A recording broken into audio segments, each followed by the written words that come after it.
Yo, we live on location. Me and the blackest one here in Orlando. We local, man. Today we got the Atlanta Hawks legend Top in town, 75. man. We got top 75 Hall of all Fame. time, Hall of Fame. Scoring leader. He Player got of a the lot year. of What we whole gonna buckets. do? But listen, more importantly, he is known as the human highlight film. And 21. Picture that. Oh, AKA 21. We 21. got Nique, Antique Nique in the building. Oh. Dominique Wilkins, man. We appreciate you, OG.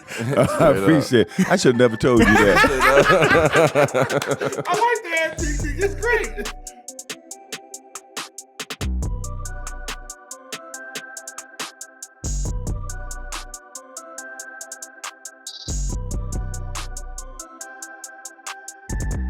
Presented by DraftKings. First off, thank you. Like you the first 21. 21. That's why you wore 21, right? Yeah. Okay. I'm part I of knew that you was gang, all right, man. man. I knew you was all right. 20, you the first 21. You know, you the first of all us that we looked up to, getting them buckets, dunking the way you dunking. So it's definitely an honor and a privilege to have Thank you on man. the show. Man, Thanks we for definitely having me. I appreciate it. it, guys. Yeah. Paris, France. I Yeah. never knew Yeah. you were born in Paris, France. Yeah, my dad was in the military. Like, I think my dad 26 years Army, and my sister and I was born there. We moved to the States. I think I was 5 or 6. When we finally moved okay. to the States. My sister spoke fluent French. At that time. But and I used to go back, once a year, because I had a nanny actually who gave me the name Dominique. Oh, okay. So, yeah, so And that's where it y'all started. moved? What was the first place you moved to? When Baltimore, Maryland. Baltimore. That's where I grew up at. Rough. Baltimore. Rough city. Okay. B-more. How long you stayed in France to B-more? Until I was 16. I left home when I was 16. Okay. Because Baltimore was rough, man. And I saw a friend of mine, die. And I remember telling my mom, I said, I'm leaving. I can't live in this city anymore. And I left home when I was 16, went to North Carolina, got discovered on the playground the next morning. And I remember this older guy, he said, hey, son, you live here? I'm like, I don't know. I'm not sure yet. He said, well, where you going when you leave here? I'm like, I don't know. So he looked at me and he said, come go with me. And I don't know why I followed him. So he took me to his home. And he showed me a kitchen, he showed me a bedroom. He said, you can have all this, you just have to play for my high school team. He was a high school coach.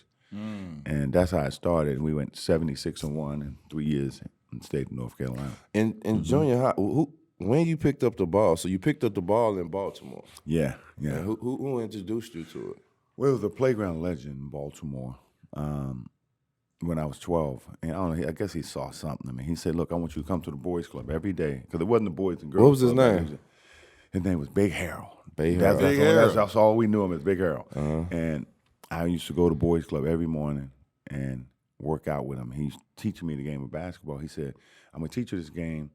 He said, you're going to owe me. He said, but not like you think. He's the only thing I want from you is to give to someone else what I'm about to give to you. So he gave me the courage to leave home when I was 16.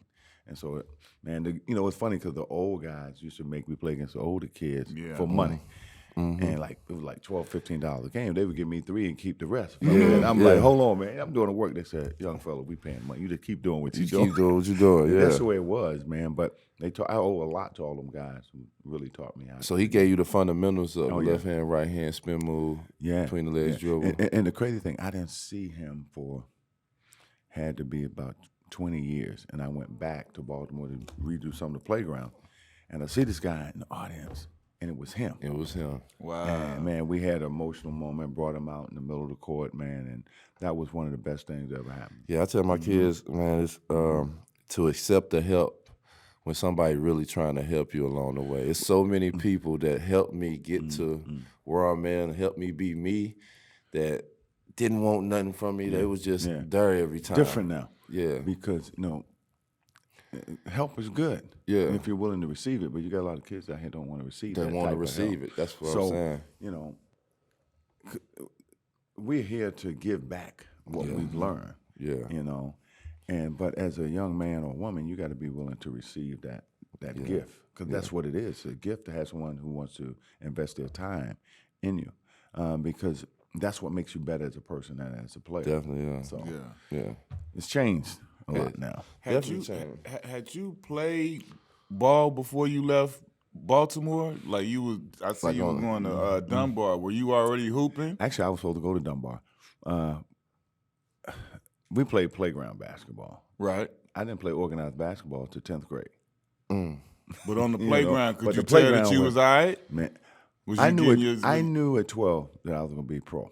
Yeah. I just knew it. What was the hops like early? The hops was like, Like, what yeah, you when did tapping you the start rim, banging like, on when you- people? Like, even on the playground.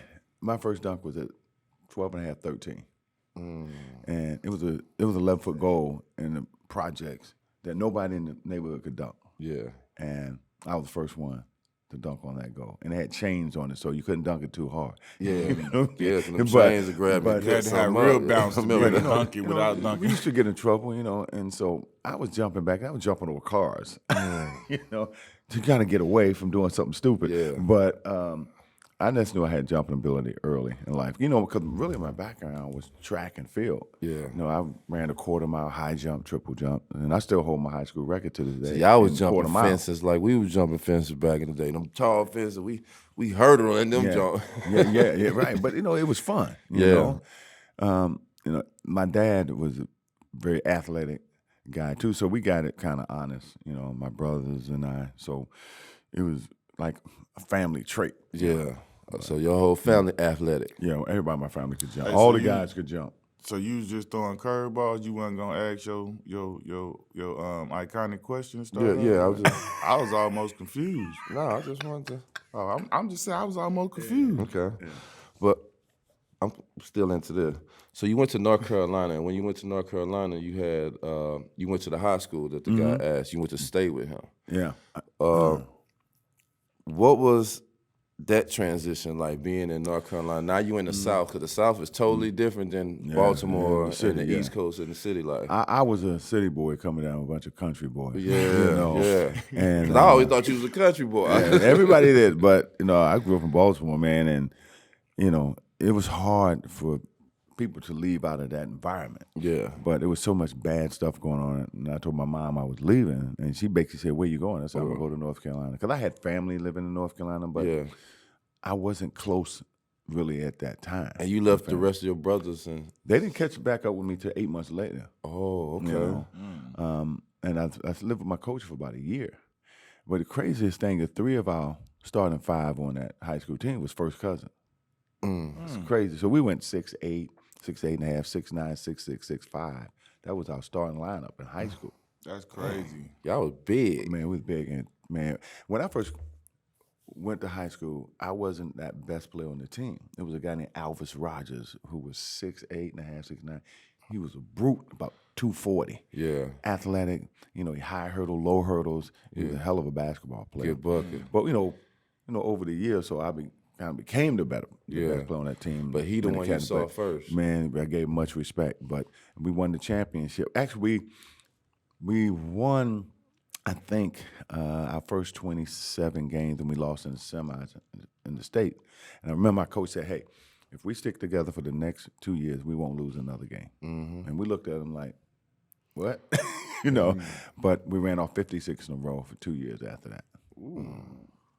So you graduated and you got announced to the when you heard that you was like one of the elite in the country, like your names is starting to be in the, because back in the day it's the papers now, like they have the list of the paper. I think was it Street Smiths back Yeah, then? too? we had it then. And the colleges started coming. Yeah. Yeah, and I think it was the second annual McDonald's game. Oh, so you was in the So I second. said, because Magic was in the first. Okay. And so I came out with James Worthy and Isaiah Thomas, Clark Kellogg, Sampson, Boot. Man, we got voted Ralph Sampson. a few years back as the greatest high school senior class ever.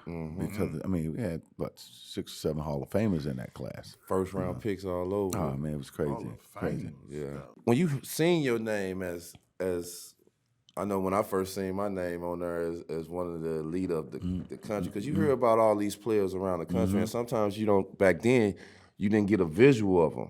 No, and you didn't have all that social You media and all couldn't, that stuff. You didn't have it, so couldn't see yeah, 'em, right. So it was like a person in black and white. That name might be above yours. But how was that just to see your name, your family's name, Wilkins, on that list and to be one of the that best. was a great feeling. But at the same time, I wanted to know who was ranked ahead of me. I said, I need to play against this brother because it was James Worthy, myself, and a guy named Derek Hoard. So we was known as the best small forwards in the nation at the time.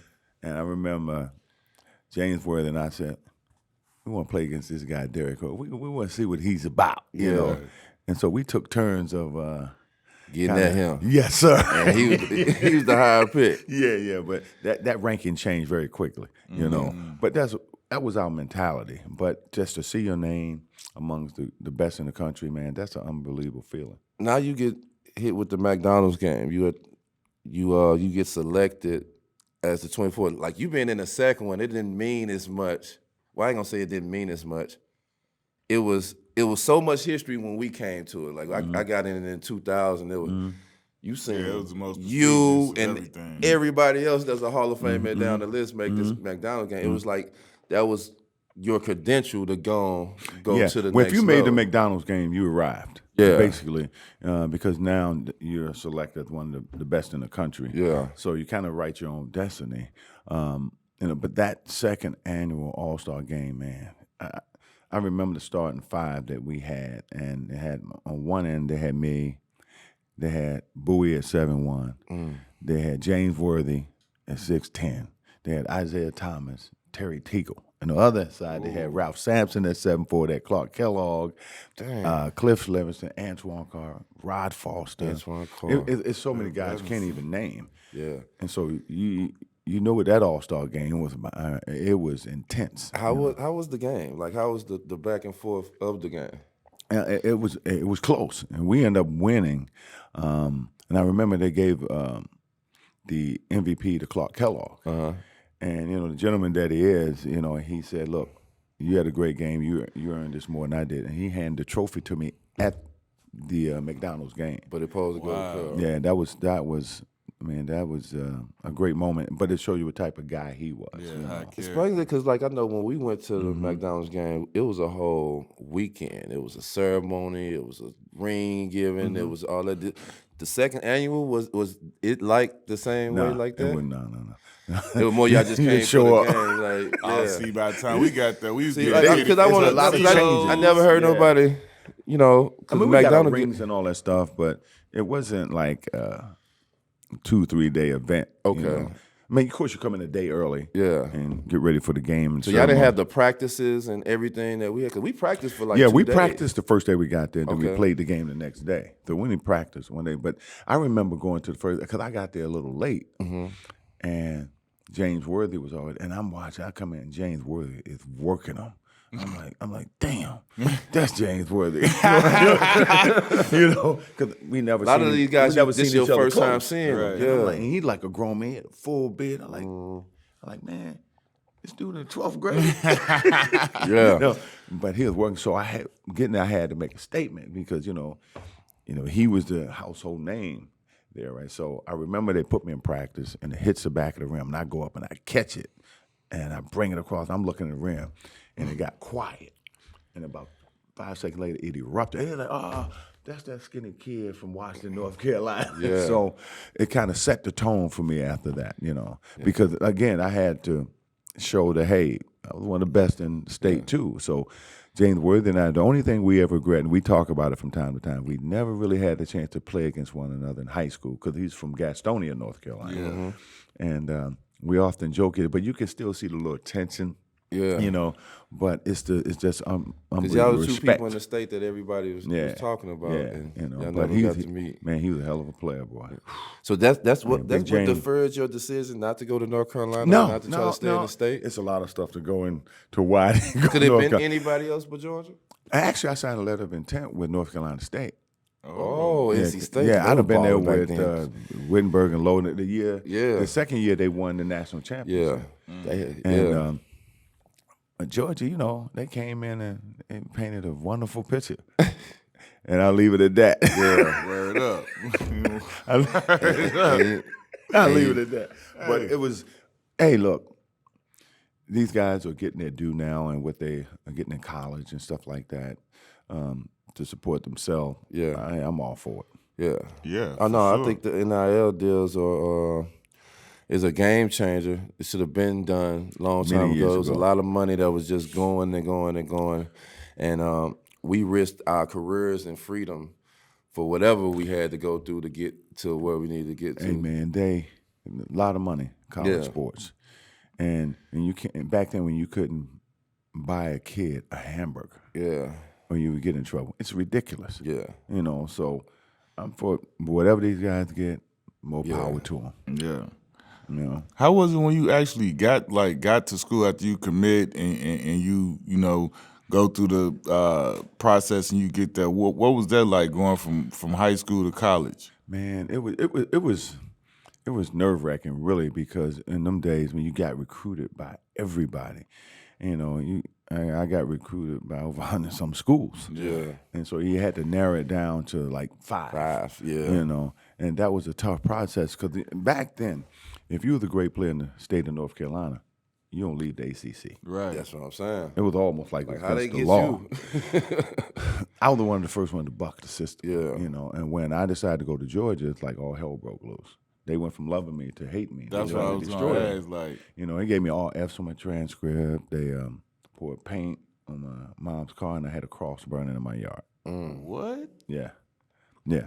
That was a scary moment because I see this big light outside of my living room window, and I go outside and see what it is. It's a cross. That's a cross. I got death threats, mail. I had a box full of death threats. It was blasphemy for the top player, not the North other. Carolina, man, back then, man. I'm gonna tell you crazy because it was gonna arrest me. They put me in a police car because they said I stole something out of this department store. At the time, I had $3,000 in my pocket. This tape was like $4. Yeah. And I'm like, really? And so they called the police. They taking me to the police station. And my uncle, who was a police officer, he said, you know what? I'm not going to take you to the police station. We're going to take you home. We're going to pack y'all. So we're getting you out of the state. Yeah. And so my whole family moved. And I didn't go back for 30 years. Damn. Y'all moved to Georgia? Until they put my statue up in Atlanta. Moved to Atlanta. Your brothers and everybody. Everybody, man. That's why I love the state of Georgia and the university because they took care of my family. Yeah. You know, going through that tough time. Yeah. Yeah, that's Yeah. crazy. Yeah, you're a great player in the state during them days. Yeah. You don't leave the ACC. Let's talk about the buckets though.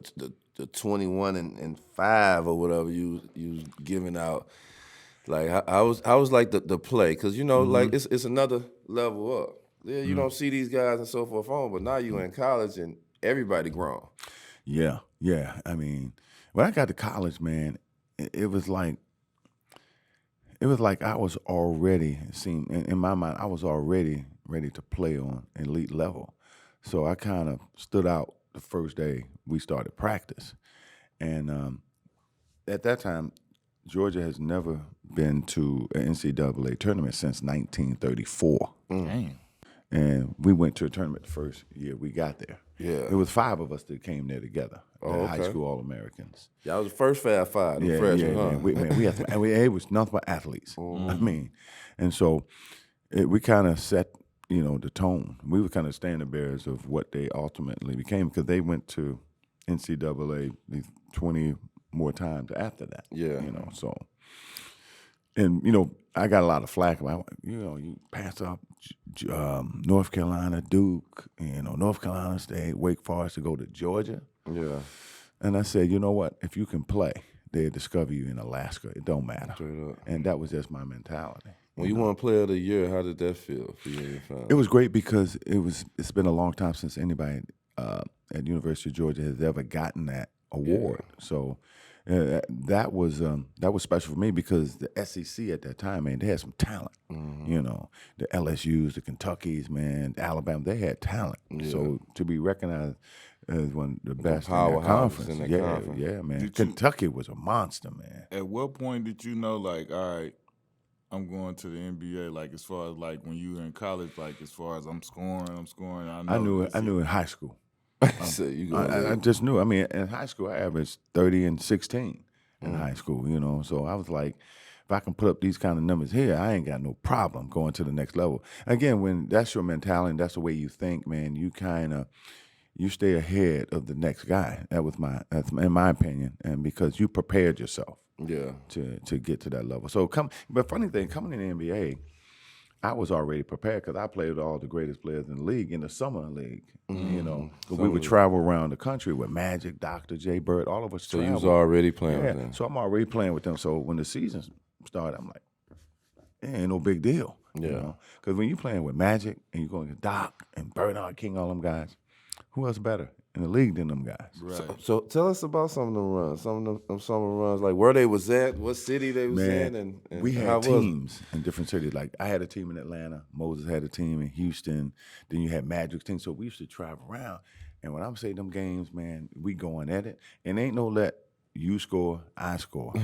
It was competing, man. It was competition. We trying to blow y'all out, y'all come through here. And the gyms be packed, man. You know, we would go at the AU Center, like over Clark and Spelman and all the schools, and we would have games over there. And then we would go to Houston, we would go to LA and places like that. Just play pickup ball. People used to come and watch y'all play. Man, it was sold out. Every game. That's crazy. Every game. Man, when you look at all the great players you got playing in those games.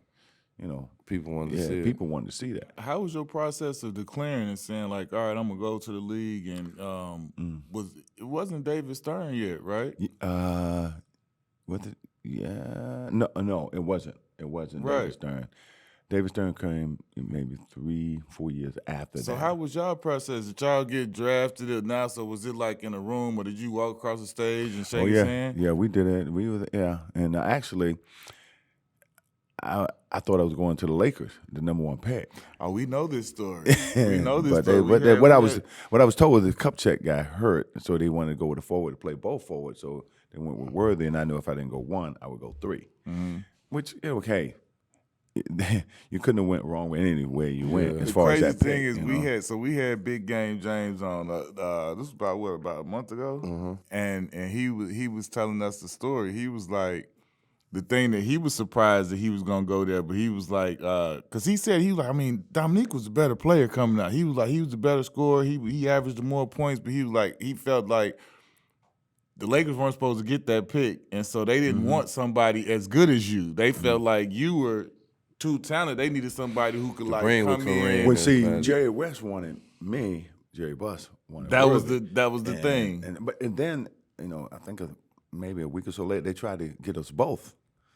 But Atlanta wasn't going for that. And we're not making this trade. Buss was going for the gusto. Yeah. Can you imagine what that team would have been? That would have been treating like.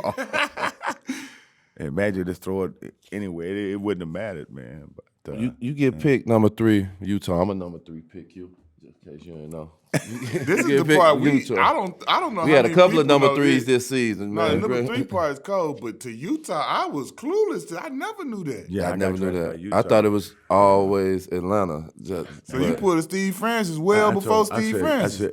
This is what they said to me when they drafted me. They said, Adrian Dantley gonna play small forward and you gonna play power forward. I said, well, y'all might well trade me today. I'm not playing power forward. I'm 210. I'm not playing power forward. Y'all crazy. I said, y'all might trade me today. I ain't coming. Yeah.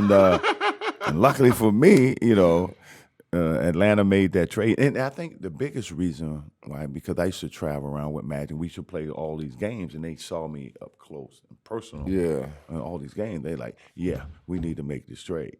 Atlanta. So Magic had a lot to do with that. Man, Atlanta was perfect for you. I'm telling you, I don't see you in no other way. But I didn't know that Utah actually drafted. I thought always Atlanta drafted. So they traded that time, 2 players and $1 million, which was the a worst ton trade back in then. history. 2 players and $1 million. For them.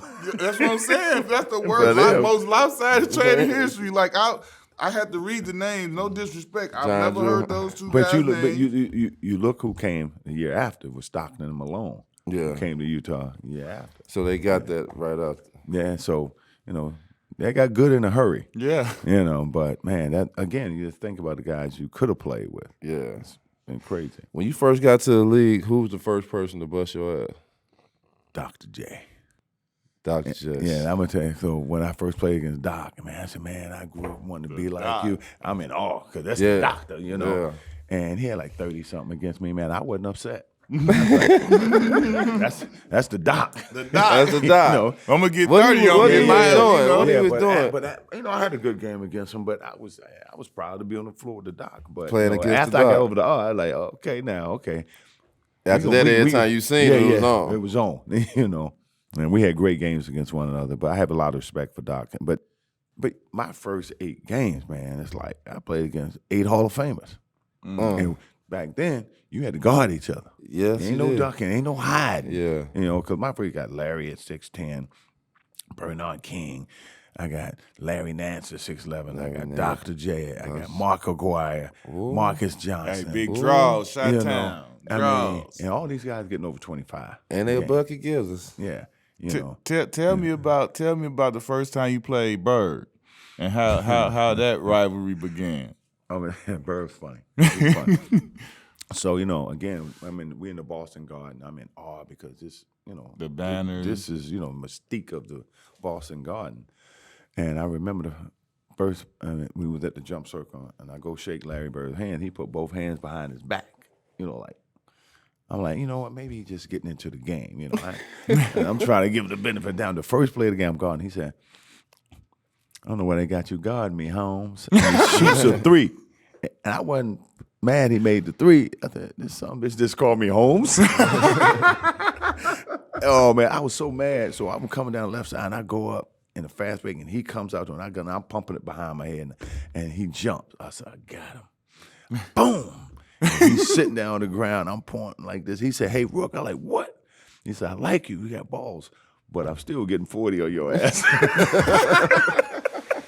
What was about 38, so I had to pay my dues. It was, you know, no big deal. Because you played them over the years. Like, what was it about Bird that was so special? Because these guys see Luka and they be like, man, he's not the fastest. He don't jump the highest. Man, listen, I hate when they compare people to Larry. Yeah, Larry was a phenomenon. I ain't never seen anybody like him that not super athletic, but he beat you in so many ways. Yeah. So I remember Kevin McHale got 56. I forget who it was. And Larry said, I'm going to break your record against Atlanta. He said it publicly. I'm like, shit, no, not against us. Yeah. Crazy? He had 60 the next night. Damn. And he was so hot, he was shooting threes with his left. And I'm like, that was a game that everybody was just jumping off. Yeah, our bench was celebrating, you know. And they didn't even talk about 40-something I had. They said, he had 60, bro. You know. So I remember we go back to Atlanta and said, I'm going to return the favor. And I tried to get 60. I had another 54 that game, but he was something else, man. And he's like, hey, 6'10". I mean, great passer, great rebounder, unbelievable scorer. And just super smart basketball, but he had a heart of a lion, man. Yeah. And so when I hear people compare it to him, I laugh. I'm like, yeah, okay, you know. So from that one first jump ball where he went behind the back and said no 5, y'all never ever shook up again. Never for the rest of your career. But the thing is that we have the utmost respect, mutual respect for each other. You know, because he oftentimes, you know, say great things about me, and you don't know that he feel that way because we were competitors. We couldn't let each other have that. But you know what? We never, after that one moment, we never talked trash to each other. Never. He had, that's the respect we had. Now, some guys, he would say, look, this next play, when we come out, I'm going to win the game on this spot, and I'm going to bust you right in your face. Right? You come out, that spot, shoot, game over. Now, you in the league now, and you want to, you getting your feet wet, and you know I know you was playing all summer with Magic and everybody, but now this team ball, you know what I'm saying? You on the team, you got other players, Kevin Willis and all these other guys that's on the team. Yeah, and real. you want to make your niche in this league. You want to make noise in the whole league to know, all right, now when you play the Atlanta Hawks, now this me over here. Well, you couldn't be like that back then. Even though I was the lead scorer, but it came organically in a flow. You know, and I was always the one who wanted to finish the play. I didn't want to start the play. You know, so we get the rebound. I'm hitting it to the guard. And I'm hitting the lane. And you feeling it. And so I didn't. People look at me. They look at all the points, but I didn't dominate the ball at all. You know, again, you want to get to them guards and let them make the decision, how they run the offense, who they get it to, because they knew if I got on the break, they trying to find me on the break. But I also let my teammates, if they're having a great night, you let them have their night. I didn't care if I was leading scorer at all. Yeah. But because of the way our makeup of our team, if I didn't get 30 a night, it was hard for us to win in the East because I never had another great player in their prime. When you play in the East, when you got 2 or 3 teams that got 2 or 3 Hall of Famers on them teams, and where you going against one on our team. So every night I had to bring it every night, especially in the Eastern Conference. Especially in the East. Yeah, East, scores after score after score.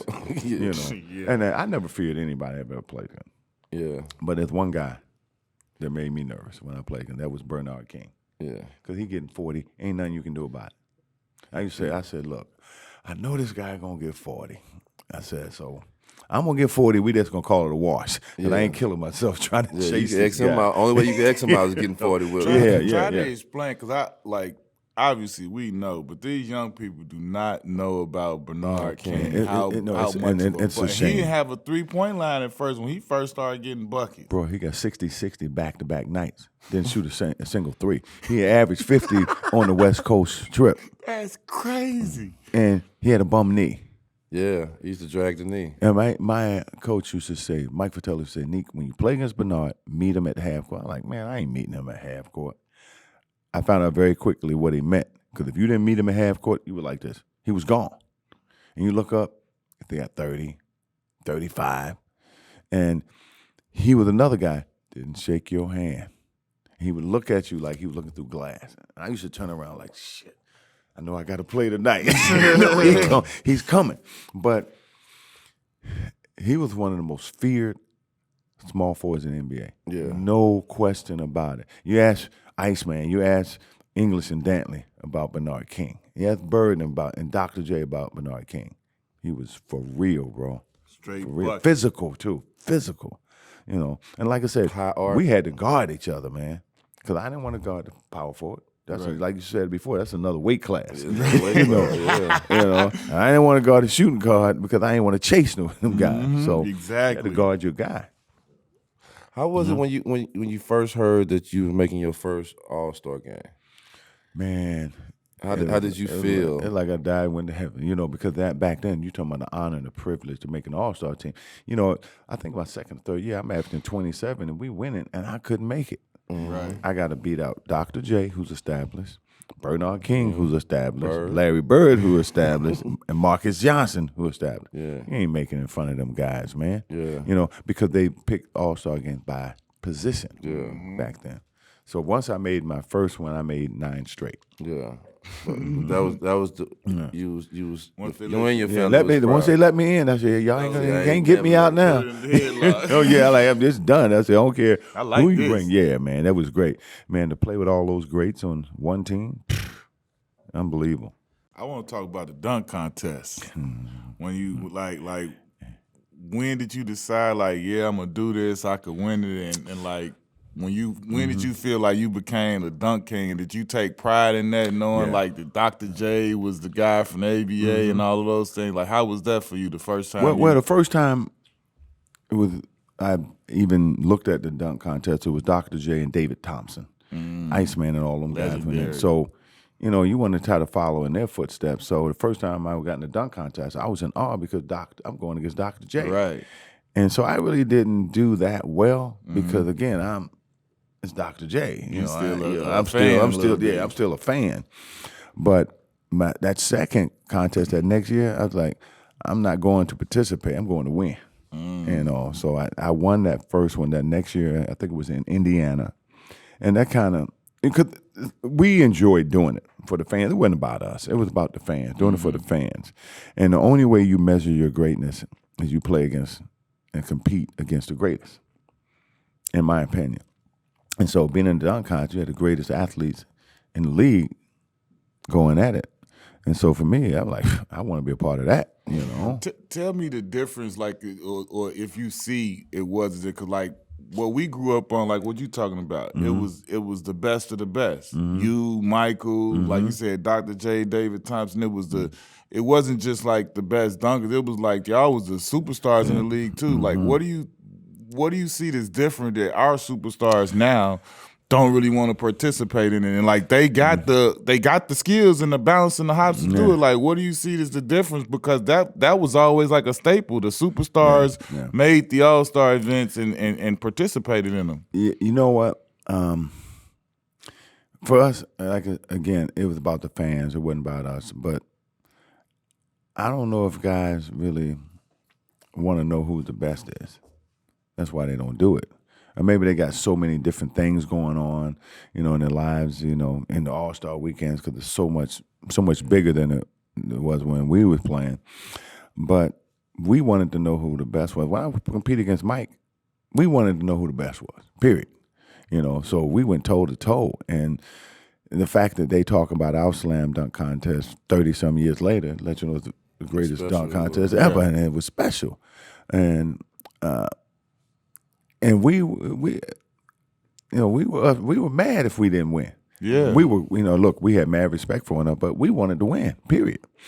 But when I look back, it doesn't really matter who won because the fans got their money's worth. But that's why I still talked about 30 years later, because y'all two was two titans, and you know what I'm saying? It wasn't like some unknowns. Like, not to say that it's no disrespect to anybody that's competing in these dunk contests, because the dudes, I got super respect. These dudes are coming up with stuff that we couldn't even think of. But like the thing that makes that last, in my opinion, it makes it last 30 years is like you was Dominique Wilkins, and that's Michael Jordan. That was Dr. J. That was David Thompson. And those names got that type of significance within the league, not just in a dunking sense, like they are superstars. Right. But I give a guy like Aaron Gordon a lot of credit, respect, because he's a guy who got more 50s than anybody in the history of dunk contests and still hasn't won. Listen, I haven't figured that one out. That was crazy. We listen, AG was local here. We know AG, and that still was like crazy that he didn't win. He still gets all type of fame and popularity, probably more than anybody who didn't win, because everybody know he should have won.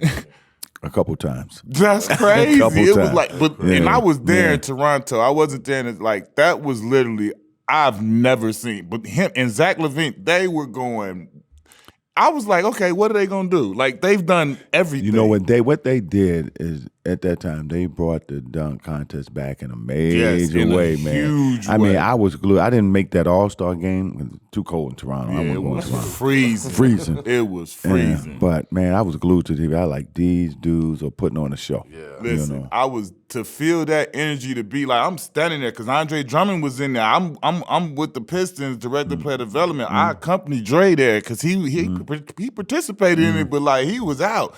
Me and him sitting there like in awe, the whole arena going crazy. Like the peers, the players, everybody was responding. I was like, they did their thing.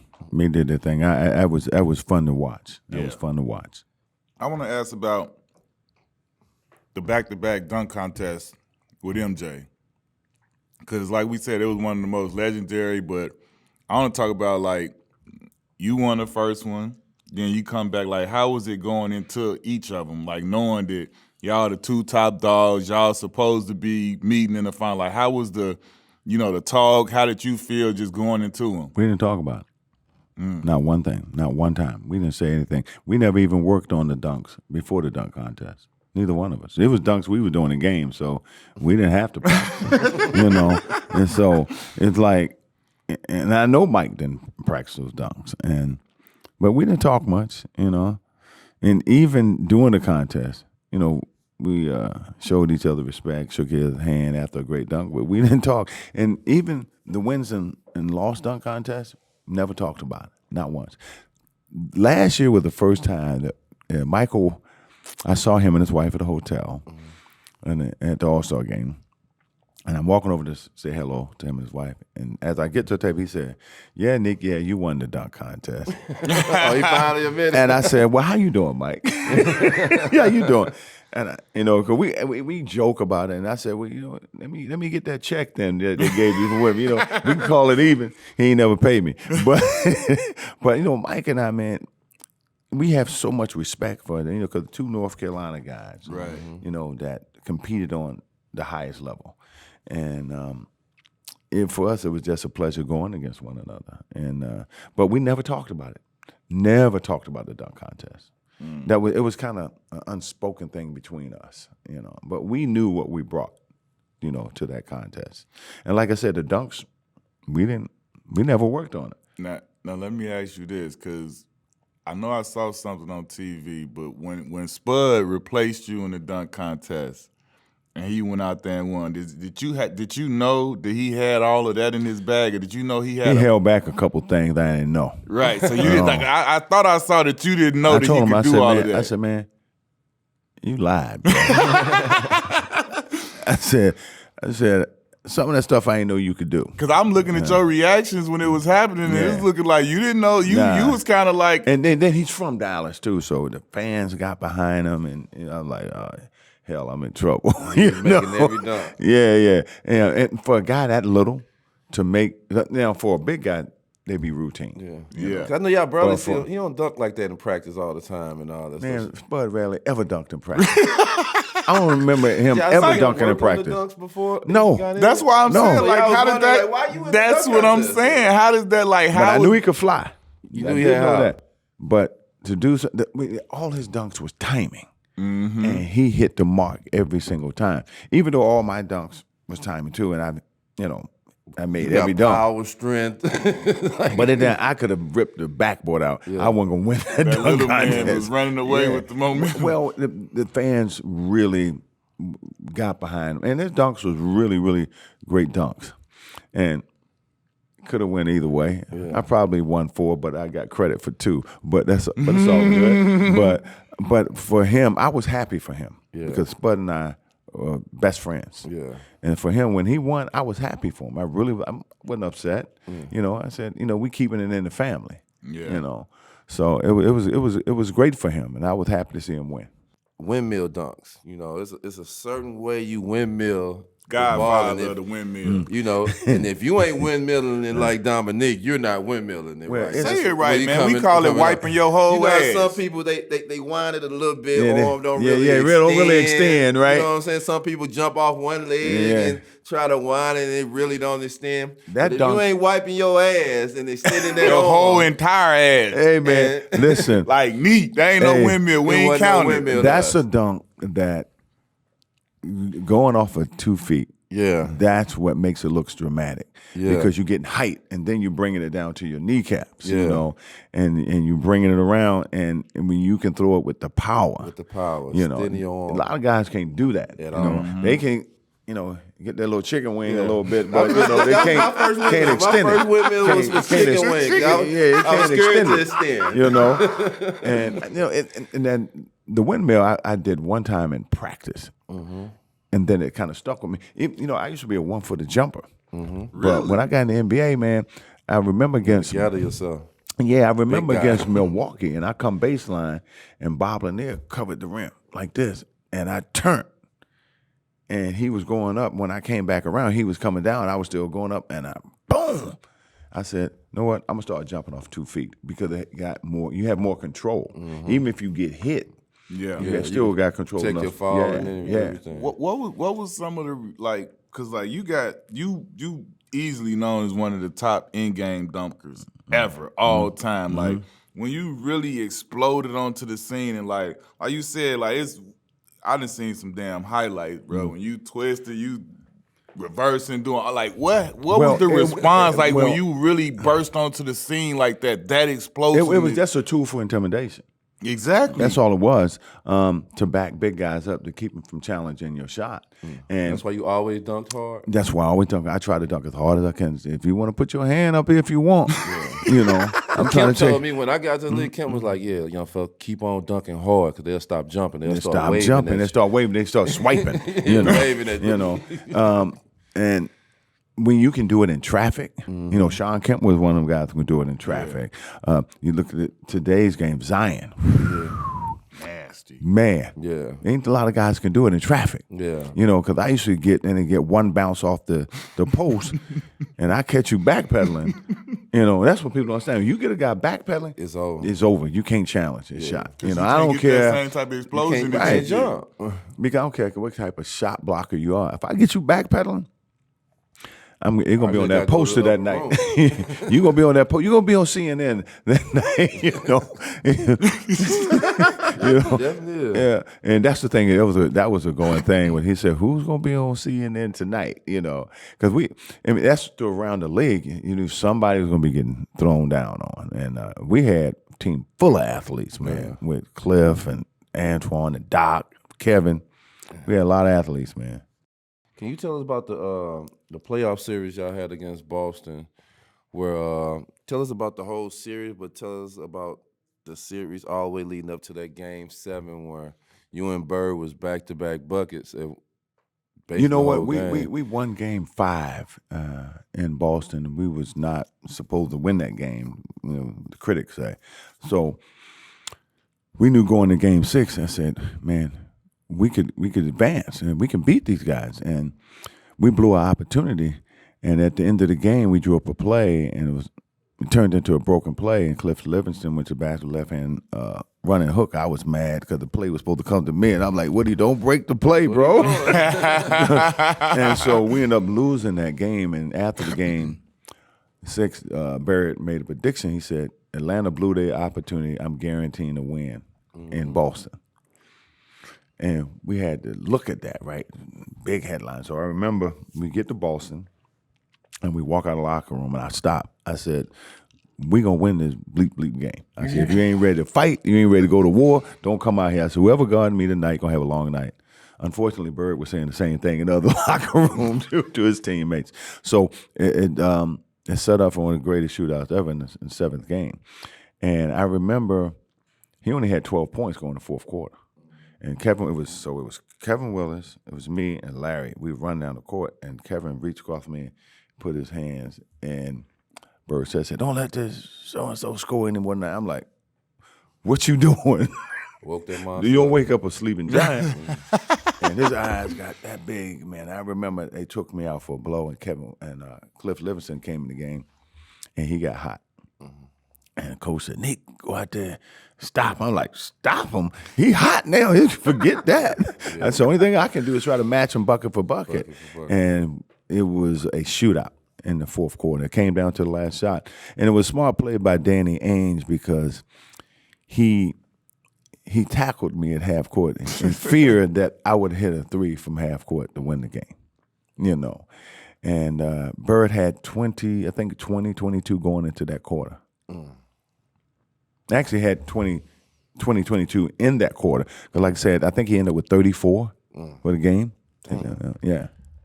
For all of these 30s, like, man, I seen a lot of 30-point seasons and stuff like that. You was the runner-up for MVP, I think, in 86. Like, do you feel like one of those years you should have got one? And I looking at the years, it was crazy good players that year. But I led the league in scoring 1 year. I think I averaged 30.7 that year. But I chased Michael Jordan. I can't run up to him for 6 years. I was like, man, I ain't trying to chase this dude no more. Because he would get me by a point, 10th of a point, you know, and stuff like that every year, man. And I finally, I said, you know what?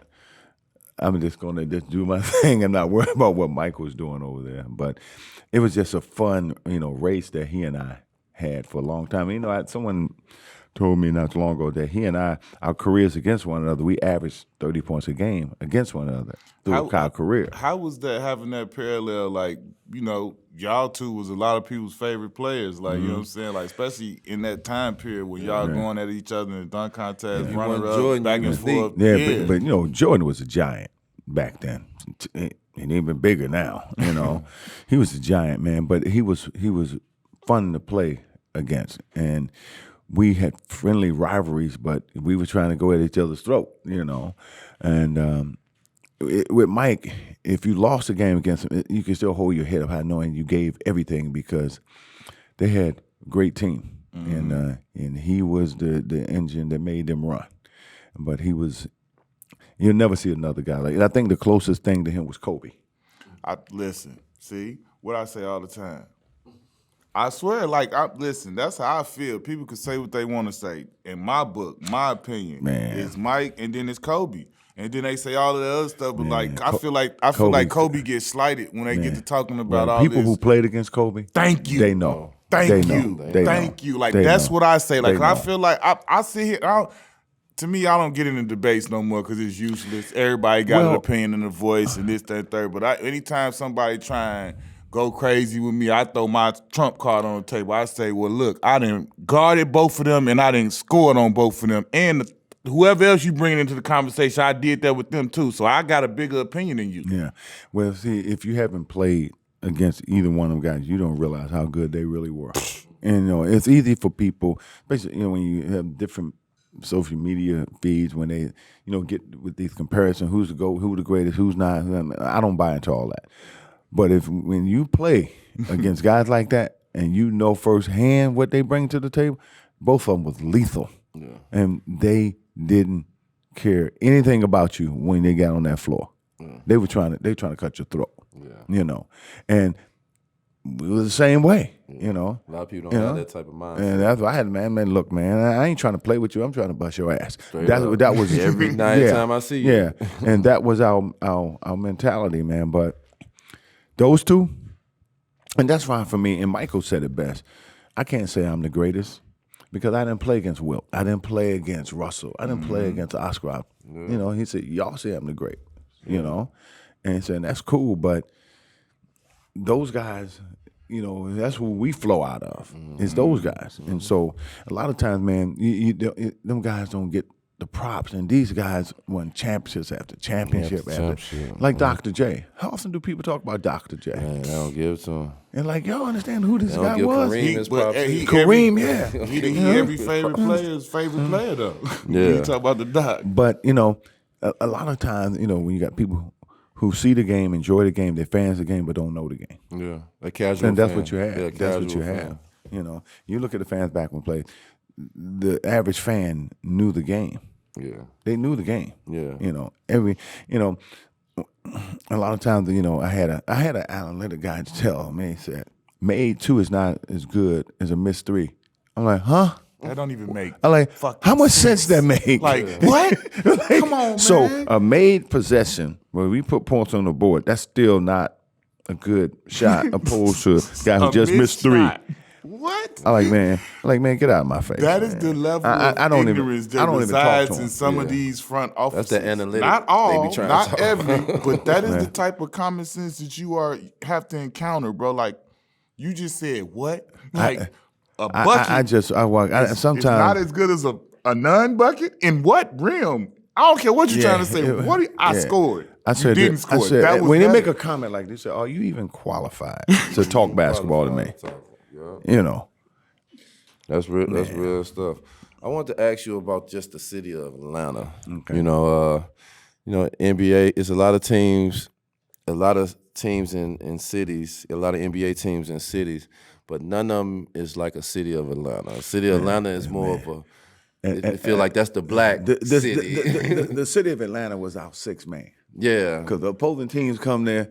Atlanta have a way of reeling you in. Yeah. So it gave us a little advantage. Yeah, just being from, being in Atlanta. Because like I say, it's not like every other city.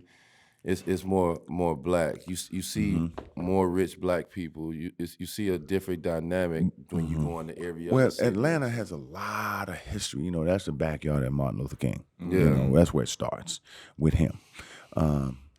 And he just helped pave the way for black excellence in the state and the city of Atlanta.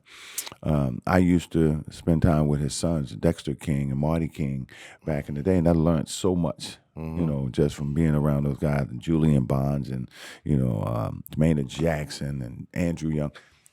They made the city what it is today. Like it's talk about bringing black excellence, opportunity, jobs, and equality to that city.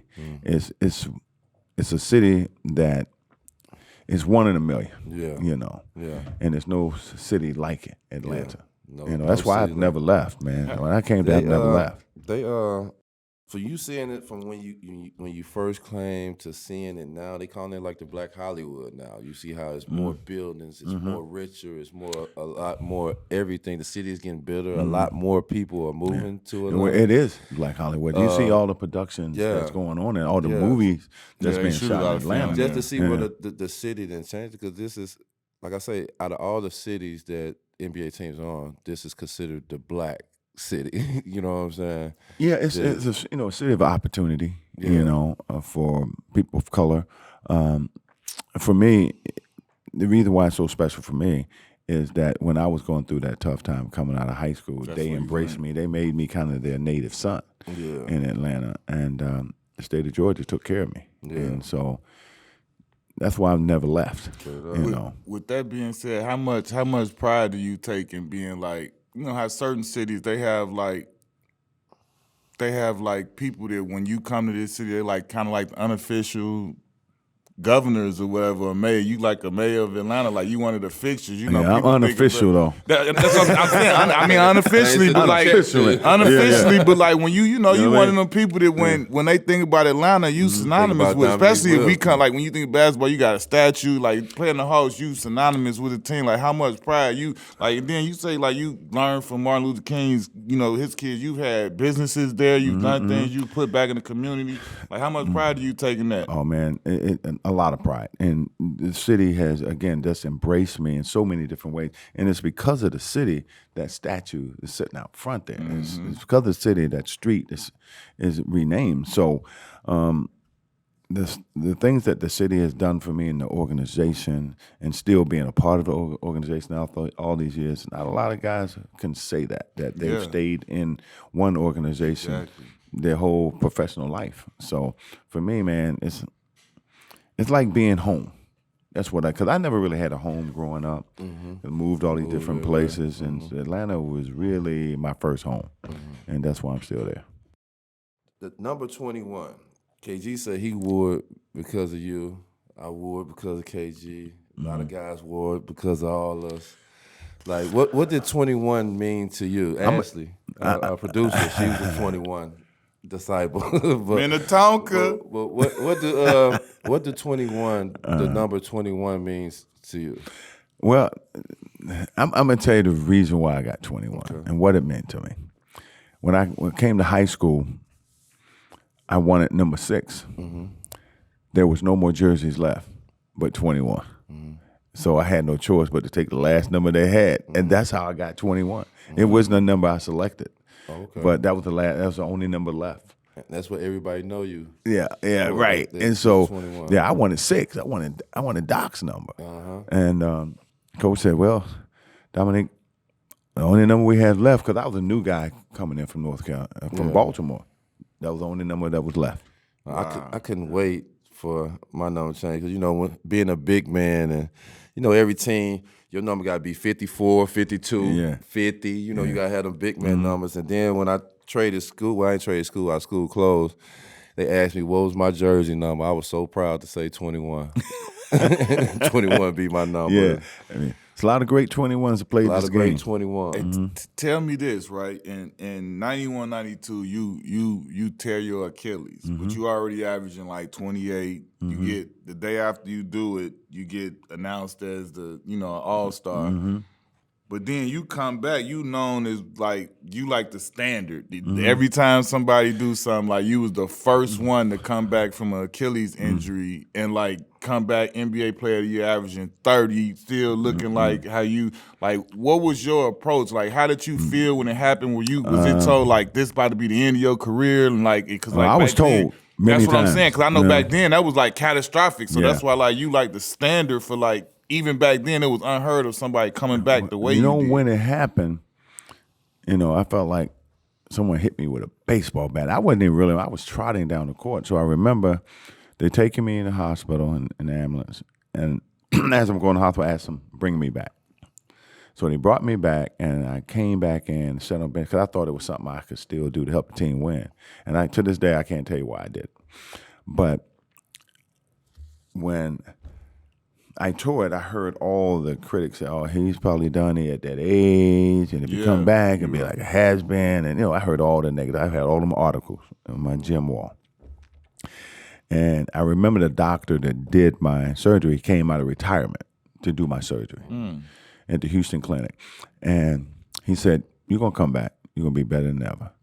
And I would say that to people. I'll be back, and they'll give me that sarcastic pat on the back. Yeah, good luck. Right. But I worked twice a day, every day for 9 months. I was determined not just to come back, to be better than I was before I left. And I remember the first time I was able to compete, and I remember hit the floor. It was training camp. I hit the floor really hard, and the first thing I did was grab my ankle, but I ain't had no pain. And I said, "You know what? If this thing gonna pop, it's gonna pop on my terms. I'm going all out." And I remember my first game a couple weeks later was against the New York Knicks, and I dropped 30 on them. I said, "I'm back." I said, "I'm back, hoes. I'm back." I'm back. How good did that feel, though? Oh man, that felt amazing. Like after you got to hit all those benchmarks to get cleared for this, cleared for that. Yeah. That first game, and then you hit 30. Like, what was that? Oh man, like? 29 for the season. Yeah. I mean, at 20, that season I averaged 29.9. Right at 30. Yeah, right at 30 for a whole season. Off of Achilles, that is insane. So what I learned is how to play the game on the ground as well as in the air. It became even more fundamentally sound. And I tell people all the time, it's very difficult to score over 26,000 points on dunks. Right. So I was creative to score. A lot of things the guys do today for the mid-range, get to the basket. I shot three. I did all that. I was doing that back then. Tell me about that, because you came in as a pure athlete. Everybody was, your first couple of years, you didn't shoot many jump shots, threes at all. Like, how did you... Like, you just took notes, like, okay, this is what people are saying I need to improve on here. My first 2 years, I had to go through a pay respect thing because of the vets I had. I could do all those things, but the vets, they were the guys who they were the guys. And so they, like you said, they controlled the game until they gave me their blessing and gave me my respect to do me. And I went from 17 to 27 a game. But I worked at what I did, how I got a well-rounded game is I took a tape of a great player, and I took one or two things that he did great, and I practiced it over and over and over again. I did that for my first 4 years. So basically, I was trying to do is build an arsenal where one guy wasn't going to be able to guard me. I didn't give a damn who he was. The more weapons you got, the more deadly you are. Yeah, I don't care who you are, what kind of defense player. You're going to need help, and so I worked on those things, man, and scoring was easy. Mid-range, man, I was a mid-range nightmare for a lot of guys, man. That's why I made my living in mid-range off the post. Shooter for real, yeah. You jump.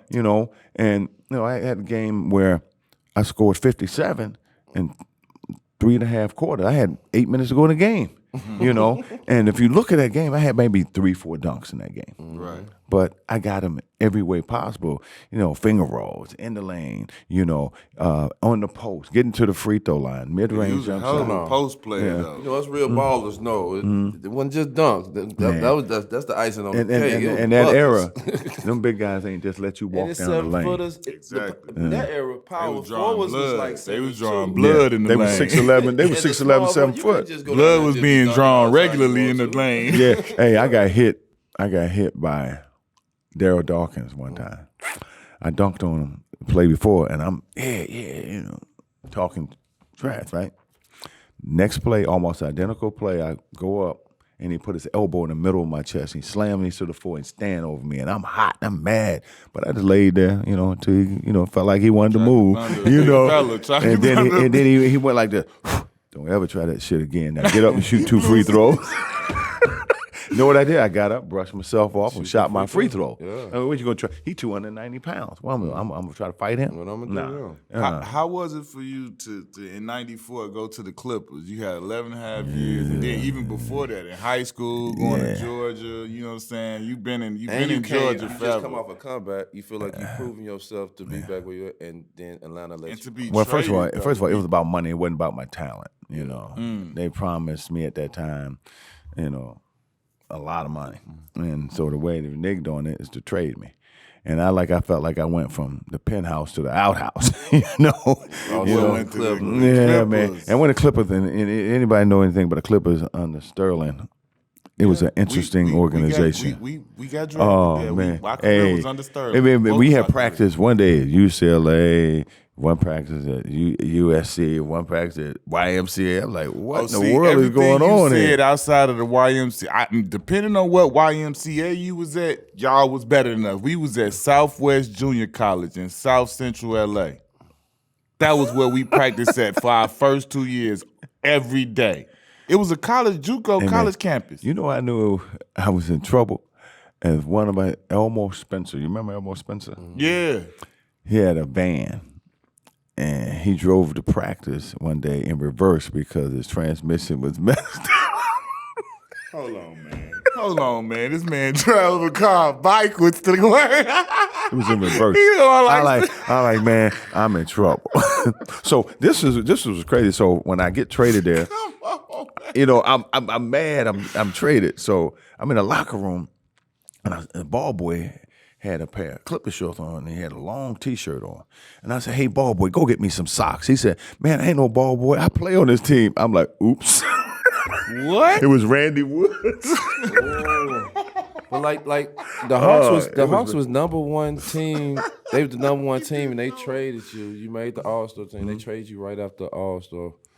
Like, and that was the money. It was money. It was about money. It wasn't about my bill. I was the craziest trade now. You had two of the craziest trades. And hold on, now when they made that trade, we was leading the Eastern Conference. We in first place. In first place. We in first place. They the only team in history to do that. Yeah, I The mean only we in team first in place. history to be in first place. And I thought we could have won the championship that year. Break. I thought we won the championship that year. That's They're the the kind of only team we had. in history to this date to do that, to be in first place and trade they leading score Yeah. after the All-Star Yeah. break. That's never happened. It's all about money. That's crazy. You know, and I'm gonna tell you, the franchise suffered for a long time after that because people was not happy because that was our chance, our one chance to hit a blow. Yeah, and man, that was a rough one. I mean, it took me a long time to get over that. Yeah.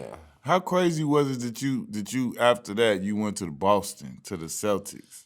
Right after I left the Clippers, And like, but how did I you left. have I left the last playing? game of the season. I remember Sterling came. I mean, actually, our coach came along. He said, "You guys don't be upset, but I've been told to take y'all out after the first 5 minutes of the game because Sterling wanted to see David Robinson keep the scoring title in the West because he didn't want Shaquille O'Neal to get the scoring title in the East. I remember when he hit 60 or something like He that. had 70. 70. He had 70. He had Time 43 out. at So that half. game was fixed. He told y'all that y'all not gonna play because he want them. Took us out, and if you go back and watch that game, we didn't play after that. I remember Dave And Robinson I hitting remember 70, walking off the bench but I don't know toward the the end of the game, and I'm out. They can't offer me enough. I'm done. You out of there. backstory on the history. I remember that 70. I remember that being You a ask game Mark, that you made ask him- Mark Jackson or Ron Harper, they'll tell you. Wow. Yeah. Donald Sterling. To get announced to the Dream Team, to play with the Dream Team after all you done went through over them years, and they asked you to play with you. How was that for you and your family? The Green Team was great, man. To compete for your country. It was great. I was disappointed on the first Dream Team because I was hurt, so I didn't get a chance to get selected. Yeah. But the second Dream Team, man, with Shaq and all those guys, man, we had a hell of a squad. We had a squad, man. So let me Yeah. ask you this, Nique, because DC, a couple of the guys we done had on from the Dream Team too, they claimed that they would have smacked up Dream Team 1. Like, how do you feel about that? Do you think? It'd have been a great game. Okay. It'd have been great. It had some monsters on that first one. Let me tell you, Listen, monsters. Listen, And I was the elder statesman on Dream Team too. They used to call me Antique Nique. But y'all had monsters on there. Yeah, we did. We had monsters too. We had some monsters too. DC, Shaq. A young Shaq. Yeah, like, DC. Sean Kemp. Kemp. Yeah, we had some. We had some guys, man. And our backcourt was pretty good too. He said it would have been a game, ladies and gentlemen. It would have been a game. It would have been a good game. Keeping it copacetic. Yeah. What about how did you feel going to Boston? Could you have ever seen yourself going? Nah, and being a not Celtic? in a million years. Right, like what But was that like? it was fun. I mean, the Boston fans treated me great. You have a Great. different 'Cause level that- of appreciation Yeah, for 'em. different level of appreciation because that's some of the most knowledgeable fans in the NBA. And so I lived in Boston 5 years even after that. So How was it I to be enjoyed the it. person that scored the final point in the legendary Boston Garden? I The never knew that. You know You that? were the I never you knew were that. the- Last person you scored hold the the honor of scoring the Celtics' final point at the old Boston Garden No, I before never it knew that. closed down in '95. I never knew that. See, Knuckleheads bringing them up on game. Yeah, That's appreciate you it. right there, big Yeah, I dog. That's appreciate you. it, You got appreciate the it, final appreciate it. bucket. Yeah, appreciate it, appreciate You a little trivia question Yeah, out there yeah, somewhere yeah. in Boston Celtics land. Like, who Well, scored the final point in Boston? It's a lot of buckets. That's what in I'm that, saying. Like in that old building. Like, how to like to know Lot of that you buckets. like you not even supposed to be there, but you got that. Like, that's crazy. Well, I look at it like this. If that's the last bucket, it's that all them points that you scored in that building, and to have the last shot made there, it's a special thing. Like That I said, is. I didn't even know that, but Bird and I, we scored a lot of buckets in that building, boy. That's crazy. And he scored more in that building than I did. So yeah. What was the thought process of going to Greece and play? We I have know- we have egos in our head that like, man, I ain't going over. Man, I didn't want to go to Europe, but they made an offer I couldn't refuse. I'm like, man, I'm not trying to go over there, man. I don't care how much y'all pay. I ain't trying to go there. I'm finished my career out in the NBA. Yeah. And they said, you hadn't heard the offer yet. I said, it don't matter what you offer me. They said, well, can you at least look at the contract? So I went over there. So I said, when y'all want me to come back? Like, I can be here next week if you want me Greece to. is So one of the nicest places over there to play in. I So had a how ball. was it for you? How was your I experience? had a ball. If you know any of the Greek mythology and stuff like that, man, just to go see all of that type of stuff. But the people, they're the most fanatical fans in the world. Yeah. Right. Greek fans are out of control. Yeah. And when it's like a war when you're playing against other rival teams. So I played with a team called Panathinaikos, and the other big team was Olympiakos, and they hated each other. And so every time we played, you had police squad and What full was that riot like, gear your all around first the court. experience in that I was rivalry? scared to death. I was 'Cause scared I to know death. I've seen like the soccer stuff, how it's like rabid. Man, I was scared to death because my first game, I'm in the layup line, I'm going in for layup, and they throw coins. I mean, for like 3 or 4 minutes, they throwing coin. The coin hit and cut me over the eye, and I ran to the locker room. I was like, I ain't coming back out. Hell with that. They said, no, Dominique, it's okay, it's tradition. I'm like, hell with the tradition, man, I'm bleeding, Right. And so anyway, I got comfortable, came back out, and that's when I said, I'm in a different type of place because you have police squad, like good. full riot gear, all we went, and then they had these little shields behind, so they kind of go up and out. So when they throw the coins, it sound like really hard rain, And that was every game, but you got used to it. You won a championship and an MVP over there. Yeah, in Paris, in my hometown, actually. Straight up. Yeah. How so. dope was the crib they set you up with, though? I heard they had you living large over there, balling. They had me. I had a house over there.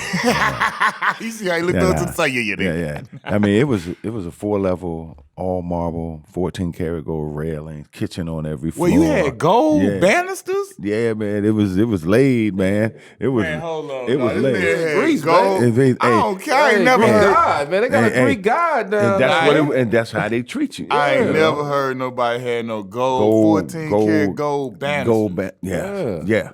Nique was a Greek God down Hey, there. man, Come listen. on now. The house was bad. Yeah. But I felt funny in that house. House felt like haunted. It was haunted. It was haunted. You was up in there with the Greek gods or something. I'm gonna tell you something happened, and I'm not lying because I had a guy who was my best friend. He went over to stay with me for about a year, and we get home late from one night, and it sounded like a party is going on in my basement, The gods was partying. Man, listen, and I said, man, you got somebody here? And he said, no, you got. And so we go downstairs. He said, open the door. I'm like, no, you open the door. And it sounded like a concert going on in my basement. Open the door and the music stopped. I'm like, I'm going back to the States. Something ain't right with this house. Y'all keep the 14-karat gold banisters keep and all that. everything else. I don't know, maybe it been next door or something. I don't know what it was, man, but we both freaked out, man. But the house was bad. That was a bad house. How did the San Antonio Spurs get you to come back? Actually, I just wanted to come back to the league. it was I wanted to time, make you was come back to the NBA, and actually, I got comeback player of the year when I came back. You was the last Spur to wear 21 before Duncan. Yeah.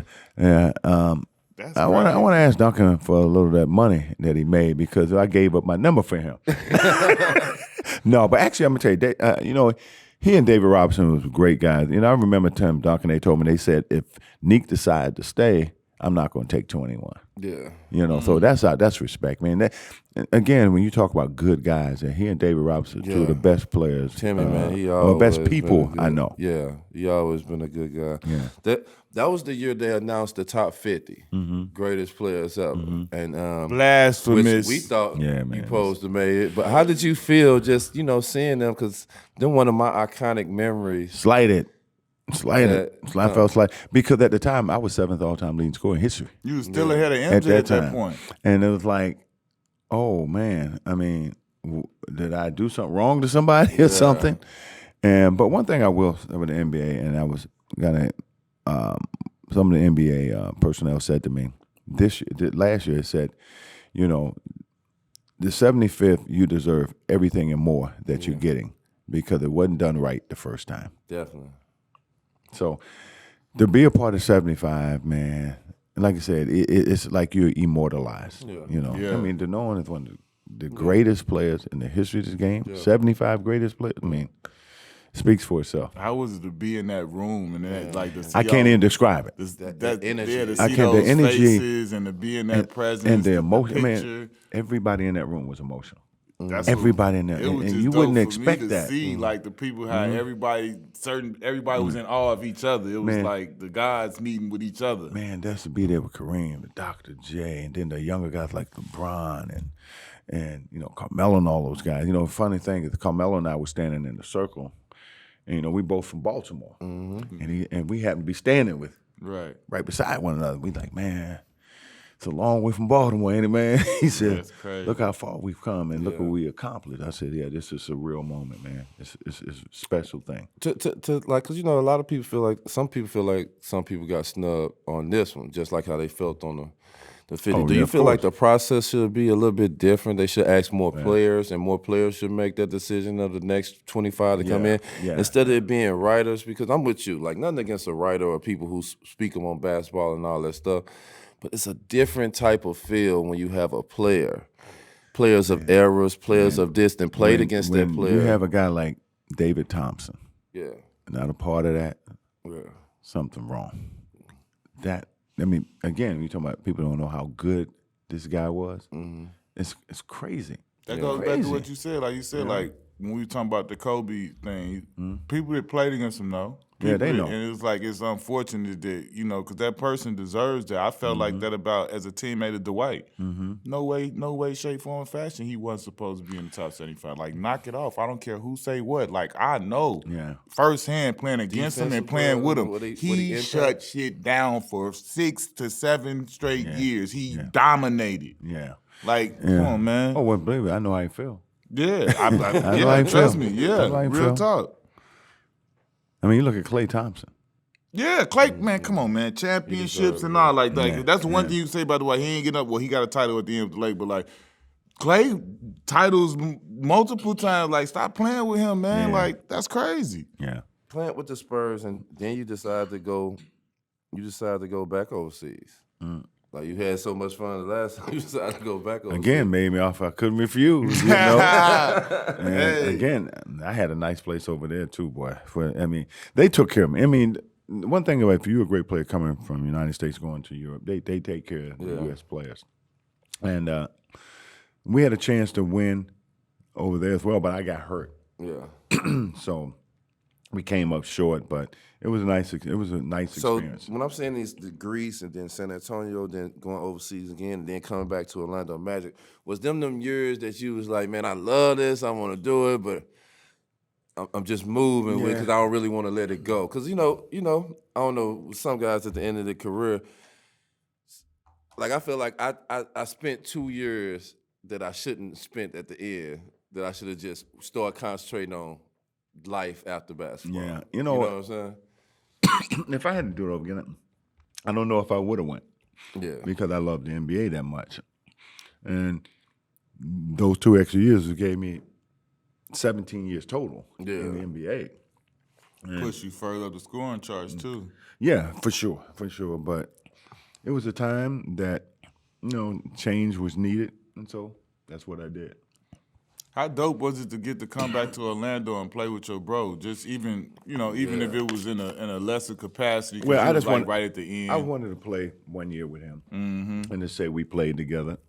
But I knew at that time the game was changing. It was more about pacifying players at that time, and it wasn't about winning. And I was right here in Orlando when I decided to make a change and say, hey, you know what? I think I'm going to move on.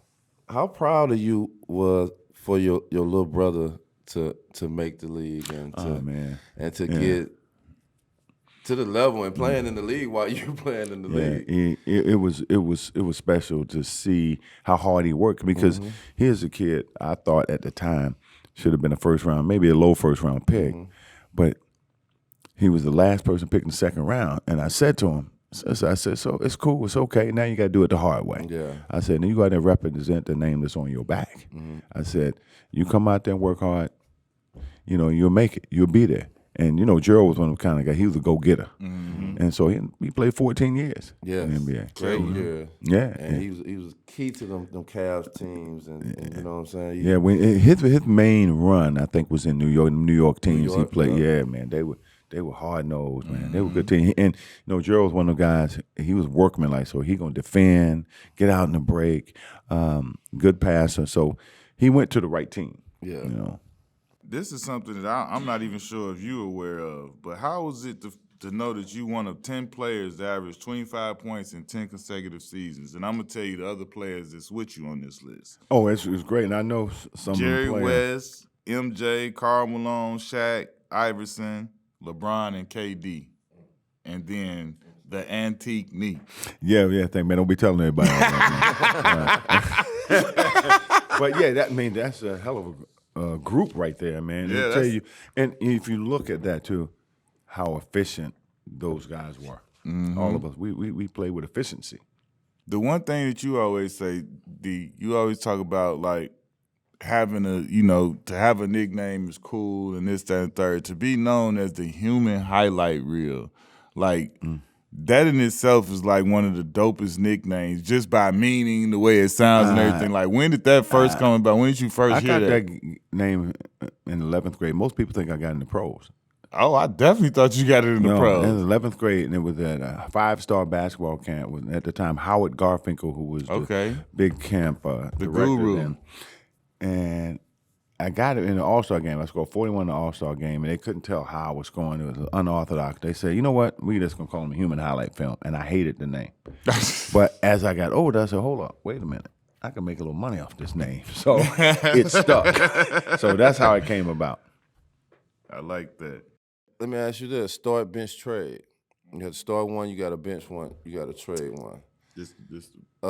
T-Mac, Kevin Durant, Larry Bird. If I had to trade, if you had to start one, you have to bench one, you got to trade one. Bench one.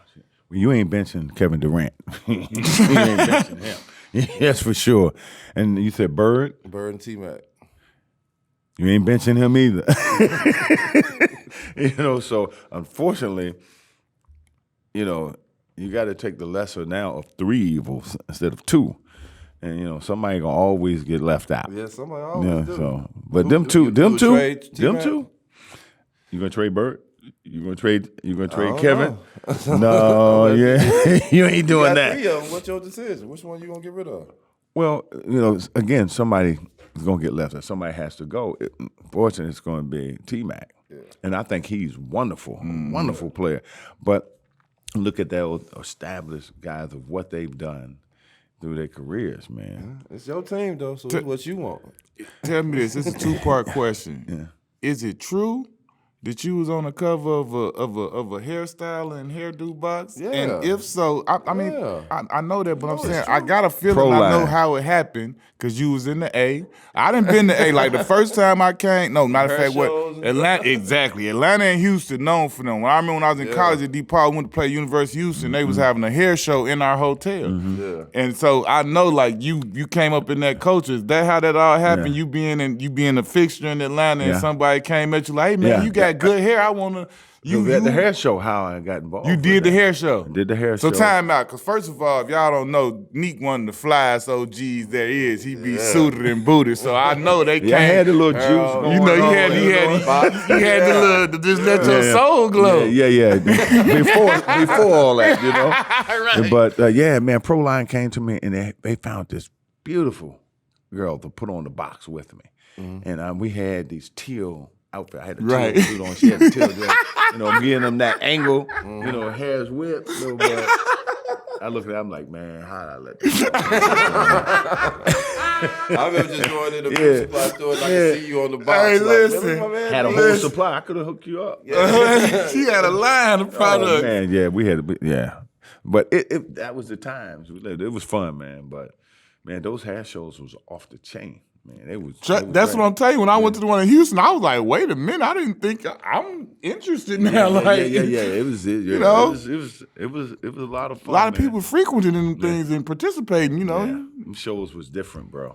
All right, so this was like you know, you come from humble beginnings, Baltimore to North Carolina, living with your coach, you know, so I want to know, I don't want to hear no stories about we all took care of Pops or Mom and got him a house, so I want to know when Nique got the bag and you got comfortable with your money, what did young Nique do that you look back on like that was probably crazy, but you loved every moment of it when you was doing it when you was a youngin'?